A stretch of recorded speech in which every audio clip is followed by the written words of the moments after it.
અમારા primary school જામલાપાડામાં મતદાન છે, તો અમારા ઉમેદવારો બેઠા છે. આજે કયો ઉમેદવાર જીતશે? રુશાલ, કયો ઉમેદવાર જીતશે? વિરલ. પણ વિરલ ને? હા, એટલે તું એ વિરલને જ આપેલું હોય. મતદાન કોને નહીં કહેવાનું? જે જીતે તે. બરાબર? મતદાન ગુપ્ત મતદાન કહેવાય. શું કહેવાય? હા, ગુપ્ત મતદાન. આ બધા ઉમેદવારો છે. હવે આપણે જોઈએ કોણ જીતશે.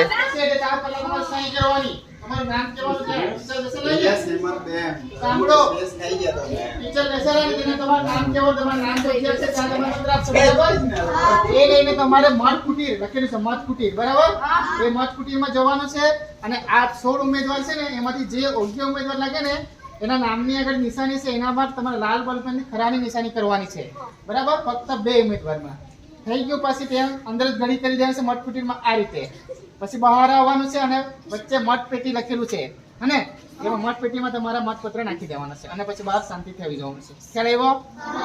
ફરી કેમ નિશાની આવે પેલી પરત કરવાનો આ કે આપણે આ ચિહ્ન છે કે નહીં એના પરત કરવાનું છે. કોઈ પણ બહાર લઈને નહીં આવે. મતપત્રમાં મતપેટીમાં જ લખવાનું છે મતપત્ર. આજે ઘડી કરીને કોઈને બતાવવાનું નહીં, કોઈને કહેવાનું નહીં કે કોને મત આપ્યો છે. બરાબર? અને મતદાનની ગુપ્તતા જાળવવાની. ખ્યાલ આવ્યો? અંદર જાઓ, નામ તમારા નામની આગળ સહી કરો, મતપત્ર લો, આંગળીમાં ચિહ્ન કરાવો.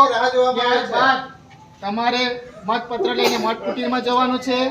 16 માંથી યોગ્ય 2 ઉમેદવારને તમારે મત આપવાના છે. એ રીતે એના નામની આગળ નિશાની છે, નિશાની પર ખરાની નિશાની કરવાની છે લાલ બોલપેનથી. મતપત્રને વાળી દો.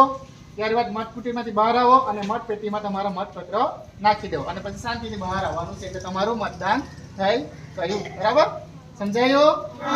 પછી ધોરણ પ્રમાણે પહેલા 8, 7, 6, 5 અને 4 ઝડપથી. હા, ઓકે, રેડી? હા, બોલાવીએ છીએ. અંદર આ છે અગત્યની પ્રક્રિયા, ચૂંટણી પ્રક્રિયા. એના વિશે આજે આપણે માહિતગાર રહેવાનું છે.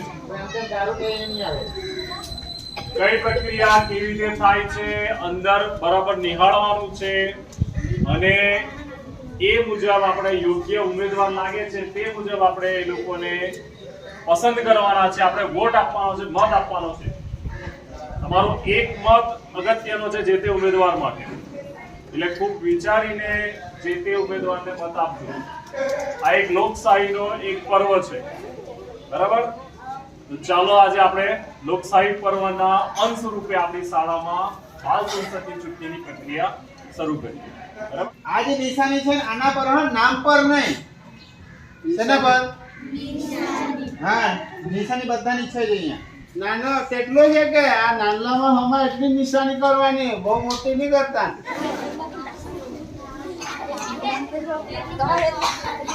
એક કહીને જવા દેવાનું.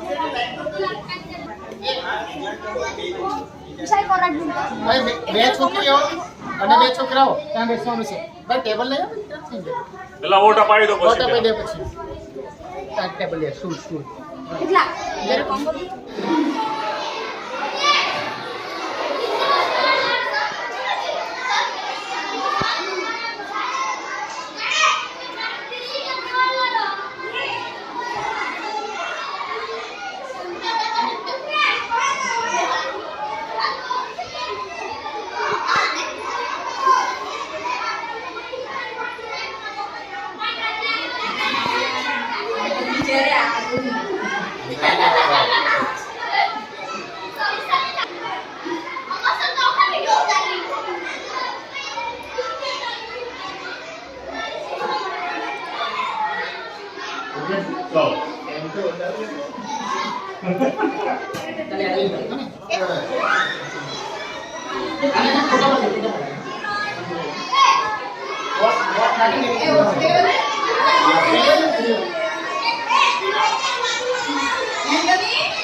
ચાલો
બરાબર ને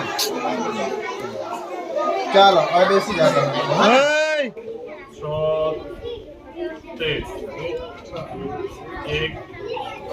વિરાલભાઈ અને સરસ્વતીબેન આગળ ચાલે છે. વિરાલ પહેલા નંબર પર છે, સરસ્વતીબેન બીજા નંબર પર. 16 5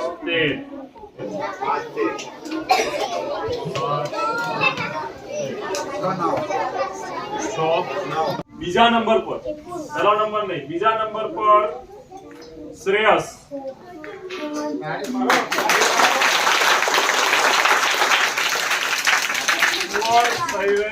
શ્રેયસ હેમંતભાઈ, બરાબર. અને પહેલા નંબર પર કોણ? કોણ?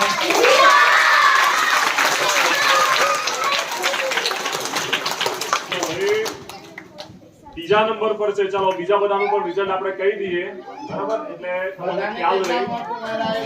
પહેલો નંબર છે ઈશિકા. ઈશિકાના ટોટલ મળેલું મત 22 છે. બે નંબર પર સંજના. સંજનાને મળેલું મત છે 7. સુસ્મિતા, એને મળેલ છે 4. ભાવિકા, એને 6 વોટ મળેલા છે. શ્રેયસ ને 36. સરસ્વતીને 32. કૃતિકાને 12. તેજસ્વીનીને 4. કાવ્યાને 6. પ્રિયાંશીને 7. પ્રકૃતિને 3. પ્રેરિતને 3. વિરલને 51. આયુષને 5. શિલાસને 11 અને યુવરાજને 24. જો પરિણામ તમારી સામે છે. આ ચૂંટણીની અંદર થયું છે શું તમને એ કહું. આ ચૂંટણીમાં જો તમે સાથે રહીને લડ્યા હોત, સાથે ભેગા થઈને લડેલા હોત ને, તો તમે જીતેલા હોત.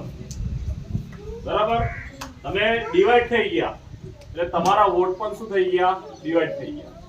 સમજાય છે? તમે ભેગા થઈને લડ્યા હોત ને તો તમે જીતી ગયા હોત. અત્યારે તમારી પેનલ જીતી ગઈ હોત. તમે જેને જીતાડવા માંગો છો એ અત્યારે જીતી ગયું હોત. સમજાય છે? મારા છોકરીઓએ શું કર્યું? બેનપણી બધા જ આપણે શું બની ગયા? ઊભા થઈ ગયા આપણે. બરાબર, જો એ લોકોએ ભેગા થઈને એક સાથે મળીને જો લડ્યા હોત તો તમારામાંથી છોકરીઓમાંથી પણ એક વિજેતા બનત. છોકરીઓ, સમજાય છે? આ પરિણામ પરથી આપણને એટલું મળે એમ કે આપણે બધા અલગ અલગ લડવા એના કરતા આપણે ભેગા થઈને લડીએ તો આપણે જીતી શકીએ. આપણે જેને બનાવવા માંગીએ છીએ તે જીતી શકે છે. આમાં શું થાય છે કે તમારા મત બધા ડિવાઈડ થઈ જાય છે. તમે 3 આને ગયા, 4 આને ગયા, 2 આને ગયા, બરાબર, એમાં તમારા મત શું થઈ ગયા? ડિવાઈડ થઈ ગયા. પણ જો ભેગા થઈને લડ્યા હોત તો તમારા એ જ વોટ તમને જ મળત. બરાબર, એટલે કરવાનું શું હતું? તમારે એકજૂથ થઈને લડવાનું હતું. એટલા માટે અમે એ કહેતા હતા કે ભાઈ આટલા બધા ફોર્મ ના ભરો તમે, જેનાથી થતું હોય તે જ કરી શકો. એનું કારણ આ હતું. સમજાય છે ને? એટલે પરિણામ પરથી આટલું તમને જાણવા મળે. બરાબર, અને આ ચૂંટણી પ્રક્રિયા આ રીતે થાય. પંચાયતનું ઇલેક્શન હોય, સરપંચનું ઇલેક્શન હોય, કે મુખ્યમંત્રીનું ઇલેક્શન હોય, કે વડાપ્રધાનનું ઇલેક્શન હોય, બધી પ્રક્રિયા આ રીતે થતી હોય, થોડું સ્ટાન્ડર્ડ રીતે થાય. આપણે આપણી રીતે આપણી કક્ષાએ જેટલું થયું એટલું કર્યું છે, બરાબર? સમજાઈ ગયું? તો બે વિજેતા ઊભા થાઓ. ચાલો, મહામંત્રી નથી આવ્યો આપણો તો. મહામંત્રી સાહેબ વિરલ આગળ આવી જાઓ. હવે આજથી આપણી શાળાના તમારો વિદ્યાર્થીનો પ્રમુખ કહેવાય. કોણ? વિરલ. બરાબર? વિરલ અને શ્રેયસ મહામંત્રી અને પ્રમુખ તરીકે વિરલ. અને આ બે બાળકો હવે આપણી આગળની સમિતિની રચના કરશે. બરાબર? એમાંથી તમારામાંથી મંત્રીઓ બનાવશે. પ્રાર્થનાના છે, આરોગ્ય મંત્રી છે, સફાઈ મંત્રી છે, પાણી મંત્રી છે, મધ્યાહન ભોજન સમિતિના મંત્રી છે. એ બનાવવાની જવાબદારી કોની રહેશે? વિરલ અને શ્રેયસની રહેશે. બરાબર? એટલે એ જેને કહેશે એને અમે નામ લખી દઈશું. સમજાય છે? એટલે અમે એક બેઠક કરીશું અને એ બેઠકમાં અમે નક્કી કરીશું. બરાબર છે? સમજાઈ ગયું? હવેથી તમારા કોઈ પ્રશ્ન હોય કે અમને રજૂઆત કરવાની હોય તો તમારે વિરલને કહેવાનું, કાં તો શ્રેયસને કહેવાનું. બરાબર? અને અમારે તમારે જે કહેવાનું હશે તો પ્રાર્થનામાં કહીશું અને આડકતરી રીતે વિરલ કહીશું. બરાબર? સમજાઈ ગયું? ચલો, વિરલ અને શ્રેયસ માટે 3 તાલીનું માન.